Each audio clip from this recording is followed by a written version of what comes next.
ಈಗ ಪ್ರತಿ ಸರ್ತಿ ಮಗು ಒಂದೇ ಜಾಗದಲ್ಲಿ ನೋವಿದೆ ಅಂತ ಹೇಳ್ತಾ ಇದ್ರೆ, ಇಲ್ಲ ಮಗು ಆ ನೋವಿಂದ ಕುಂಟ್ಕೊಂಡು ನಡೀತಾ ಇದ್ರೆ, ಇಲ್ಲ ಮಗುಗೆ ಅದರಿಂದ ರಾತ್ರಿ ಹೊತ್ತು ನಿದ್ದೆಯಲ್ಲೂ ನೋವು ಬರ್ತಾ ಇದೆ ಅದೇ ಜಾಗದಲ್ಲಿ. ಈಗ ಒಂದೊಂದ್ಸತಿ ಏನಾಗುತ್ತೆ, ಮಕ್ಕಳು ಬೆಳಗ್ಗೆ ಸ್ಕೂಲಿಗೆ ಹೋಗಬಾರ್ದು ಅಂತ ಹೇಳಿ ಅಲ್ಲಿ ಇಲ್ಲಿ ನೋವು ಅಂತ ಹೇಳ್ತಾರೆ. ತುಂಬ ಸತಿ ಪೇರೆಂಟ್ಸ್ ಅಂದ್ಕೊಳ್ತಾರೆ ಇದು ಬರೀ ಕಾರಣ ಅಷ್ಟೇ ಸ್ಕೂಲಿಗೆ ಹೋಗಬಾರ್ದು ಅಂತ.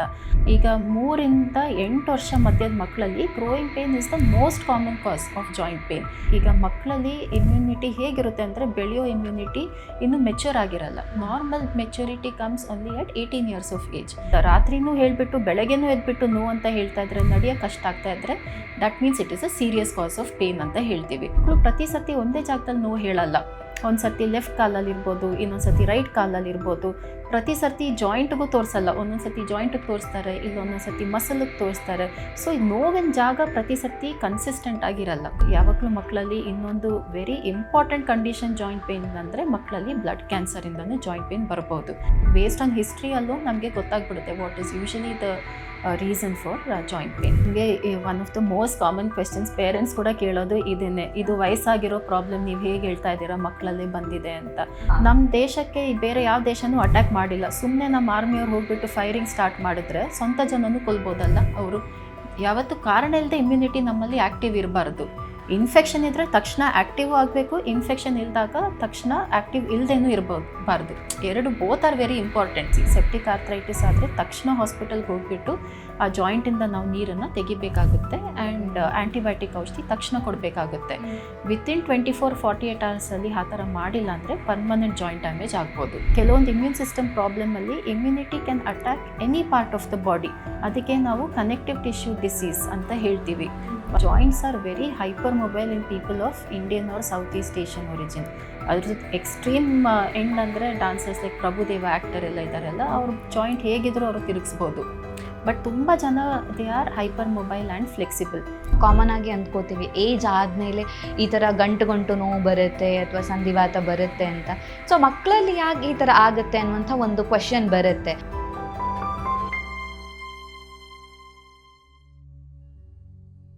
ವಿಜಯ ಕರ್ನಾಟಕ ವೀಕ್ಷಕರಿಗೆ ನಮಸ್ತೆ, ನಾನು ರಕ್ಷಾ ಕೋಟ್ಯಾನ್.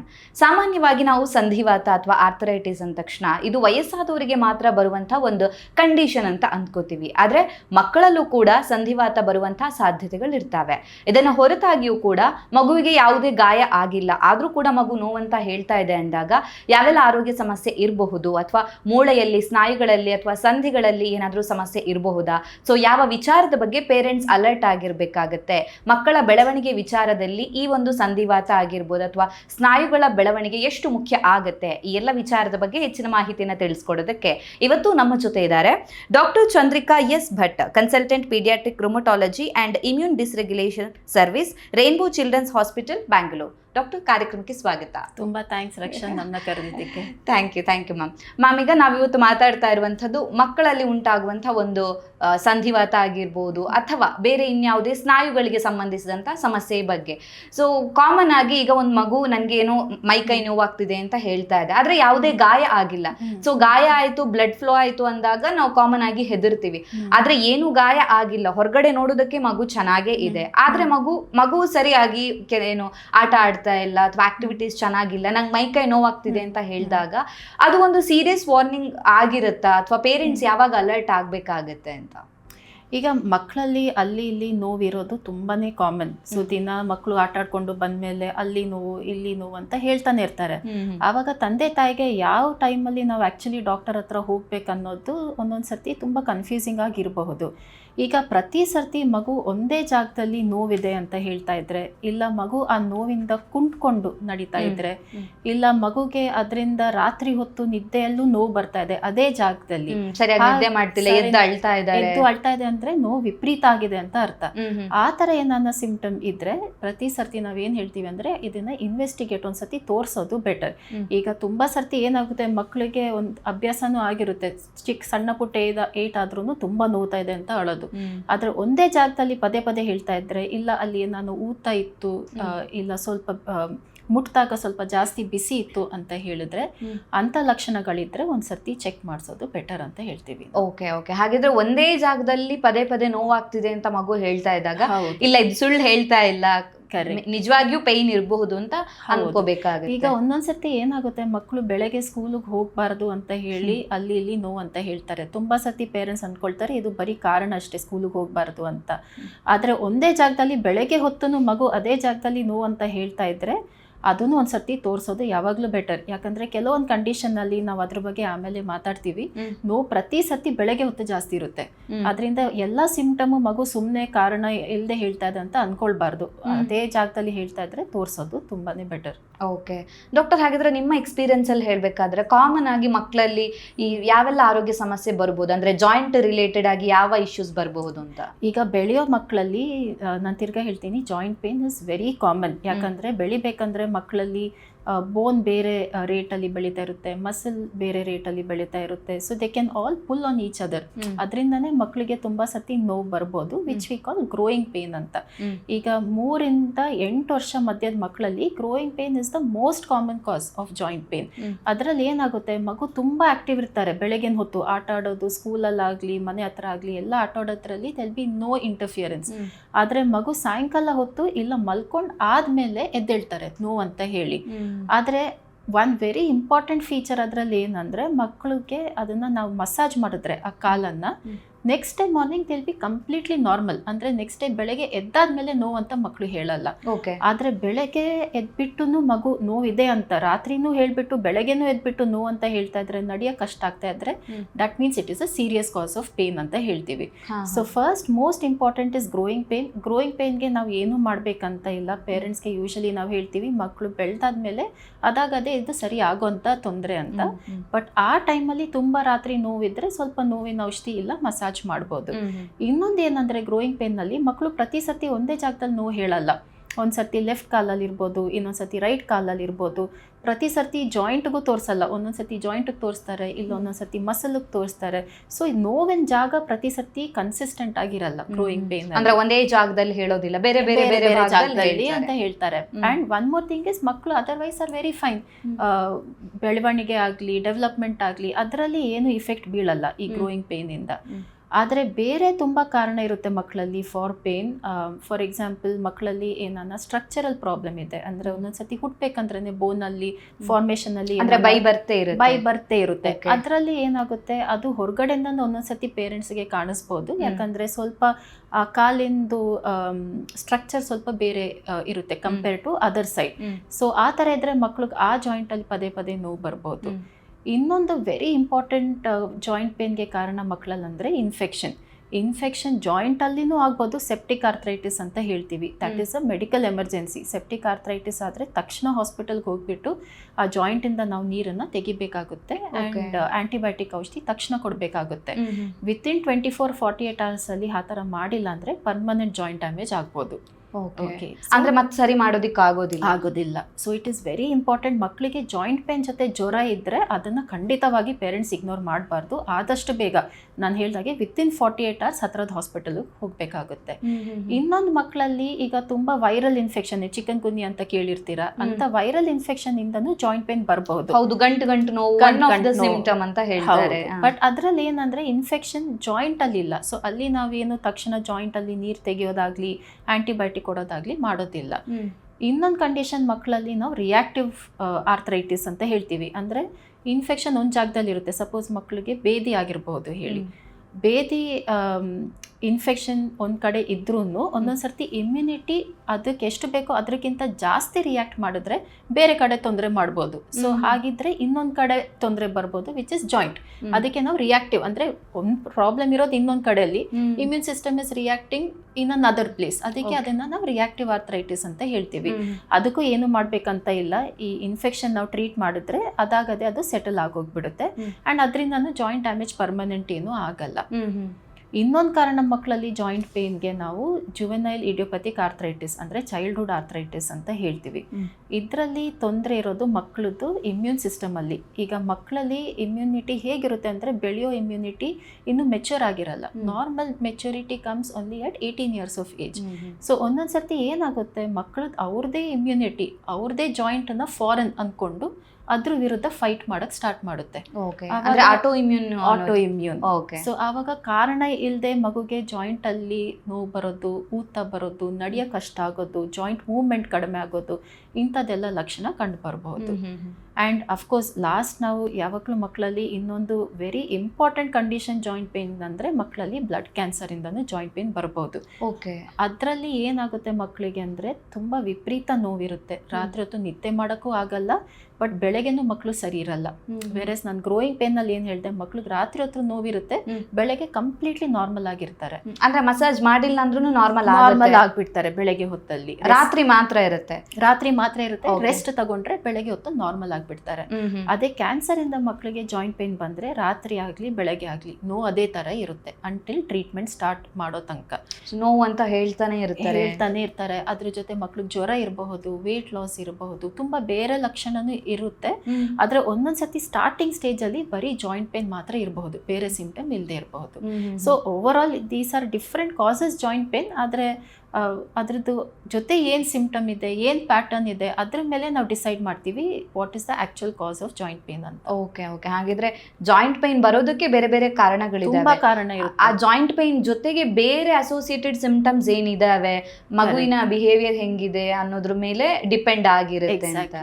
ಈಗ ಗ್ರೋಯಿಂಗ್ ಪೇನ್ ಅಂತ ಹೇಳಿದ್ರೆ ರಾತ್ರಿ ಮಾತ್ರ ಇರುತ್ತೆ, ಬೆಳಗ್ಗೆ ಅಷ್ಟೊತ್ತಿಗೆ ಆರಾಮಾಗ್ಬಿಡುತ್ತೆ, ಮಗು ಸ್ಕೂಲ್ಗೆ ಹೋಗಕ್ಕೆ ಏನು ತಕರಾರು ಎತ್ತೋದಿಲ್ಲ, ತೊಂದರೆ ಇರಲ್ಲ, ಬೆಳಗ್ಗೆ ಅಷ್ಟೇ ಜಂಪ್ ಮಾಡೋದು ಎಲ್ಲ.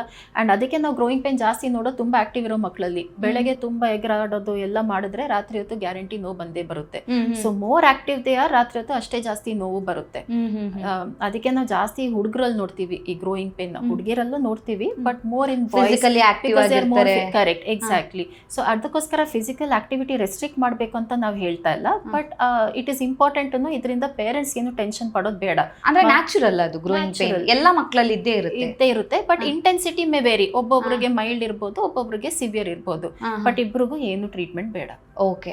ಸೊ ಗ್ರೋಯಿಂಗ್ ಪೇನ್ ಬೇರೆ, ಆರ್ಥರೈಟಿಸ್ ಒಂದ್ ಕಡೆ ಬೇರೆ, ಕ್ಯಾನ್ಸರ್ ಬಂತು ಅಂತ ಹೇಳಿದ್ರೆ ಆ ಒಂದು ಜಾಯಿಂಟ್ ಪೇನ್ ಬೇರೆನೇ ಇರುತ್ತೆ. ಓಕೆ. ಅದಕ್ಕೆ ಪ್ರತಿ ಸತಿ ಈಗ ಯಾರಾದ್ರೂ ಪೇರೆಂಟ್ಸ್ ಬಂದ್ರೆ ಜಾಯಿಂಟ್ ಪೇನ್ ಅಂತ ಹೇಳಿ ನಾವು ಫಸ್ಟ್ ಡೀಟೇಲ್ಡ್ ಹಿಸ್ಟ್ರಿ ತಗೊಳ್ತೀವಿ. ಅದಕ್ಕೆ ನಮ್ಗೆ ಮಿನಿಮಮ್ ½ an hour ಟೈಮ್ ಆಗುತ್ತೆ. ನಾವು ಡೈರೆಕ್ಟ್ ಆಗಿ ಹೋಗಿ ಇದು ಟೆಸ್ಟ್ ಮಾಡಿ ಅದು ಟೆಸ್ಟ್ ಮಾಡಿ ಅಂತ ಹೇಳಲ್ಲ. ಯಾಕಂದ್ರೆ based on history we get 80 to 90% of times ನಮ್ಗೆ diagnosis we get an idea. ಅಲ್ಲೇ ಒಂದು ಐಡಿಯಾ ಸಿಕ್ಬಿಡುತ್ತೆ. ಆಮೇಲೆ ನಾವು ಟೆಸ್ಟ್ ಮಾಡೋದು is based on what possibility ನಾವು ಅನ್ಕೊಳ್ತಾ ಇದೀವಿ ಅಂತ. So investigation is just for confirmation, ಅದು ಹುಡ್ಕಕ್ಕಲ್ಲ ಏನ್ ಕಾರಣ ಅಂತ. ಬೇಸ್ಡ್ ಆನ್ ಹಿಸ್ಟ್ರಿ ಅಲ್ಲೂ ನಮ್ಗೆ ಗೊತ್ತಾಗ್ಬಿಡುತ್ತೆ what is usually the reason for joint pain. Okay. So doctor, ನಾನು ಆಗಲೇ ಹೇಳಿದೆ ಆರ್ಥರೈಟಿಸ್ ಅಂದಾಗ ನಾವು ಕಾಮನ್ ಆಗಿ ಅಂದ್ಕೋತೀವಿ ಏಜ್ ಆದಮೇಲೆ ಈ ಥರ ಗಂಟು ನೋವು ಬರುತ್ತೆ ಅಥವಾ ಸಂಧಿವಾತ ಬರುತ್ತೆ ಅಂತ. ಸೊ ಮಕ್ಕಳಲ್ಲಿ ಯಾಕೆ ಈ ಥರ ಆಗುತ್ತೆ ಅನ್ನುವಂಥ ಒಂದು ಕ್ವಶನ್ ಬರುತ್ತೆ. ಯಾಕಂದ್ರೆ ನಮಗೆ ಒಂದು ಸ್ವಲ್ಪ ಬೆನ್ನು ಬಂತು ಅಂತ ಹೇಳಿದ್ರು ನಾವು ಕಾಮನ್ ಆಗಿ ಹೇಳ್ತೀವಿ ನೀನೇನು ಮುದ್ಕಿನ ಅಂತ ಸುಮ್ಮನೆ ಬಾಯಿ ಮಾತಿಗಾದ್ರೂ ಆಡ್ಕೋತೀವಿ. ಸೊ ವಯಸ್ಸಾದ್ಮೇಲೆ ಬರುವಂಥ ಕಾಮನ್ ಇಶ್ಯೂಸ್ ಚೈಲ್ಡ್ಹುಡ್ ಅಲ್ಲೂ ಬರುತ್ತೆ ಅಂದಾಗ ಯಾಕಪ್ಪ ಇದು ಅನ್ನುವಂಥದ್ದು ಒಂದು ಕ್ವಶನ್ ಬರುತ್ತೆ. ಇದು ನಮ್ಗೆ one of the most common questions parents ಕೂಡ ಕೇಳೋದು ಇದನ್ನೇ. ಇದು ವಯಸ್ಸಾಗಿರೋ ಪ್ರಾಬ್ಲಮ್ ನೀವು ಹೇಗೆ ಹೇಳ್ತಾ ಇದ್ದೀರಾ ಮಕ್ಕಳಲ್ಲೇ ಬಂದಿದೆ ಅಂತ. ಈಗ ವಯಸ್ಸಾಗಿದ್ದವರು ಆರ್ಥರೈಟಿಸ್ ಬರೋದು ಮೂಳೆ ಏಜ್ ಆಗಿರೋದ್ರಿಂದ, wear and tear of normal bone ಇಂದ ಜಾಯಿಂಟ್ ಇಂದ ವಯಸ್ಸಾಗಿದ್ದವ್ರಿಗೆ ಆರ್ಥರೈಟಿಸ್ ಬರುತ್ತೆ. ಅಲ್ಲಿ ಏನು ಮಾಡ್ತಾರೆ, ಅದಕ್ಕೆ ಬೋನ್ ಸ್ಟ್ರೆಂಥನ್ ಮಾಡೋ ಔಷಧಿ ಕೊಡ್ತಾರೆ, ವಿಟಮಿನ್ ಡಿ ಆಗಲಿ ಇಲ್ಲ ಬಿಸ್ಫಾಸ್ಫನೇಟ್ ಅಂತ ಹೇಳ್ತೀವಿ ಬೋನ್ ಸ್ಟ್ರಾಂಗ್ ಮಾಡೋಕ್ಕೆ. ಬಟ್ ಮಕ್ಕಳಲ್ಲಿ ಜಾಯಿಂಟ್ ಪೇನ್ ಅವ್ರ ಆರ್ಥರೈಟಿಸ್ ಬಂದರೆ it is not a problem. Joint ಇಲ್ಲ ಮೂಳೆಯಲ್ಲಿ ಪ್ರಾಬ್ಲಮ್ ಅಲ್ಲ, ಅದು ಪ್ರಾಬ್ಲಮ್ ಇರೋದು ಇಮ್ಯುನಿಟಿಯಲ್ಲಿ. ನಾನು ಹೇಳ್ದಾಗೆ ಮುಂಚೆ ರೋಗ ನಿರೋಧಕ ಶಕ್ತಿ ಕಡಿಮೆ ಇರುತ್ತೆ. ಕಡಿಮೆ ಅಂತ ಅಲ್ಲ, ಕಾರಣ ಇಲ್ಲದೆ ಅಟ್ಯಾಕ್ ಮಾಡುತ್ತೆ. ಈಗ ನಮ್ಮ ದೇಶಕ್ಕೆ ಬೇರೆ ಯಾವ ದೇಶನೂ ಅಟ್ಯಾಕ್ ಮಾಡಿಲ್ಲ. ಸುಮ್ಮನೆ ನಮ್ಮ ಆರ್ಮಿಯವ್ರು ಹೋಗ್ಬಿಟ್ಟು ಫೈರಿಂಗ್ ಸ್ಟಾರ್ಟ್ ಮಾಡಿದ್ರೆ ಸ್ವಂತ ಜನನು ಕೊಲ್ಬೋದಲ್ಲ. ಅವರು ಯಾವತ್ತು ಕಾರಣ ಇಲ್ಲದೆ ಇಮ್ಯುನಿಟಿ ನಮ್ಮಲ್ಲಿ ಆಕ್ಟಿವ್ ಇರಬಾರ್ದು. ಇನ್ಫೆಕ್ಷನ್ ಇದ್ರೆ ತಕ್ಷಣ ಆಕ್ಟಿವ್ ಆಗಬೇಕು, ಇನ್ಫೆಕ್ಷನ್ ಇಲ್ದಾಗ ತಕ್ಷಣ ಆಕ್ಟಿವ್ ಇಲ್ದೇನೂ ಇರಬಾರ್ದು. ಎರಡು ಬೋತ್ ಆರ್ ವೆರಿ ಇಂಪಾರ್ಟೆಂಟ್. ಸುಮ್ಮನೆ ನಾವು ಹುಷಾರಿರ್ಬೇಕಂದ್ರೂ ಇಮ್ಯುನಿಟಿ ಆಕ್ಟಿವ್ ಇದ್ರೆ ಅದೇನ ಕೆಲಸ ಮಾಡಲೇಬೇಕು. ಹೊರಗಡೆಯಿಂದ ಏನು ಶತ್ರು ಇನ್ಫೆಕ್ಷನ್ ಸಿಕ್ಕಿಲ್ಲ ಅಂದ್ರೆ ಸ್ವಂತ ಬಾಡಿನೇ ಶತ್ರು ಆಗ್ಬಿಡುತ್ತೆ. ಆವಾಗ ಜಾಯಿಂಟ್ ವಿರುದ್ಧ ಅಟ್ಯಾಕ್ ಮಾಡಿದ್ರೆ ಮಕ್ಕಳಲ್ಲಿ ಆರ್ಥರೈಟಿಸ್ ಅಂತ ನಾವು ಅದನ್ನ ಕಂಡೀಷನ್ಗೆ ಹೆಸರು ಕೊಡ್ತೀವಿ. ಈಗ ನಾನು ಹೇಳ್ದಾಗೆ ಆರ್ಥರೈಟಿಸ್ ಅಲ್ಲಿ ಒನ್ ಗುಡ್ ಥಿಂಗ್ ಇಸ್ ತಕ್ಷಣ ಜಾಯಿಂಟ್ ಡ್ಯಾಮೇಜ್ ಆಗಲ್ಲ. It takes at least minimum 6 weeks time for some joint damage to happen. ಅದಕ್ಕೆ ಕೆಲವೊಂದು ಸತಿ ಮಕ್ಕಳಿಗೆ ಆರ್ಥರೈಟಿಸ್ ಲಕ್ಷಣ ಇದ್ರೂ ಕೂಡ ನಾವು 4 ವಾರ ತನಕ ಕಾಯ್ತೀವಿ ಡಯಾಗ್ನೋಸಿಸ್ ಮಾಡಕ್ಕೆ. ಯಾಕಂದ್ರೆ ನಾನು ಮುಂಚೆ ಒಂದು ಹೇಳಿದೆ ರಿಯಾಕ್ಟಿವ್ ಆರ್ಥರೈಟಿಸ್ ಅಂತ ಒಂದು ಕಂಡೀಷನ್, ಅದಾಗದೆ 4 ವಾರಲ್ಲಿ ಸರಿಯಾಗಿ ಹೋಗ್ಬಿಡುತ್ತೆ. ಬಟ್ 4 ವಾರ ಆದ್ಮೇಲೇನು ಮಗು ಸರಿ ಆಗ್ತಾ ಇಲ್ಲ ಅಂದ್ರೆ ಅದರ ಅರ್ಥ this is long term arthritis. Long term ಅಂದ ತಕ್ಷಣ ಲೈಫ್ ಲಾಂಗ್ ಅಂತ ನಾನು ಹೇಳ್ತಾ ಇಲ್ಲ. ಕೆಲವೊಂದ್ಸತಿ ಮಕ್ಕಳು ದೊಡ್ಡವ್ರು ಆಗ್ತಾ ಹೋಗ್ಬೇಕಂದ್ರೆ ಅದನ್ನು ಸರಿ ಆಗ್ತಾ ಹೋಗುತ್ತೆ. ಬಟ್ ಅಲ್ಲಿ ತನಕ ನಾವು ಒಂದು ಸ್ವಲ್ಪ ಇಮ್ಯುನಿಟಿ ಕಂಟ್ರೋಲ್ ಮಾಡುವಂಥ ಟ್ರೀಟ್ಮೆಂಟ್ ಕೊಡಬೇಕಾಗುತ್ತೆ to protect the joint. Okay and ಮಕ್ಕಳಲ್ಲೂ ಆರ್ಥರೈಟಿಸ್ದು ಸಿಂಪ್ಟಮ್ ಈಗ most of the times parents ನಮ್ಮ ಹತ್ರ ಬರಬೇಕಂದ್ರೆ already symptom would have been there for 1 month to 2 months. ಅದು ಯಾಕೆ ಆ ಥರ ಆಗುತ್ತೆ ಅಂದರೆ ಆರ್ಥರೈಟಿಸ್ದು ನೋವು ಮಕ್ಕಳಿಗೆ ವಿಪರೀತ ಇರಲ್ಲ, ಒಂದು ಸ್ವಲ್ಪ ಏನೋ ಡಿಸ್ಕಂಫರ್ಟ್ ಥರ ಇರುತ್ತೆ ಅಷ್ಟೇ ಜಾಯಿಂಟಲ್ಲಿ. ಅದರಿಂದ ಅವ್ರಿಗೆ ನಡಿದೇ ಆಗೋಂಥ ಪರಿಸ್ಥಿತಿ ಏನೂ ಬರಲ್ಲ. ಸ್ಕೂಲಿಗೆ ಹೋಗ್ತಾರೆ, ಎಲ್ಲ ಆಕ್ಟಿವಿಟೀಸ್ ಎಲ್ಲ ಮಾಡ್ತಾರೆ. ಬಟ್ ಏನೋ ಇಟ್ಕೊಂಡಂಗೆ ಅನ್ಸುತ್ತೆ ಮಕ್ಕಳಿಗೆ. ಅದು ಚಿಕ್ಕ ಮಕ್ಕಳಿಗೆ ಹೇಳಕ್ ಬರಲ್ಲ. ಅವರು ಸುಮ್ಮನೆ ಬೆಳಗ್ಗೆ ಹೊತ್ತು ಒಂದು ಸ್ವಲ್ಪ ಏನೋ ಸ್ಟಿಫ್ನೆಸ್ ಅಂತಾರೆ, ಡಿಸ್ಕಂಫರ್ಟ್ ಅಂತಾರೆ, ಆಮೇಲೆ ಸರಿ ಆಗ್ತಾರೆ.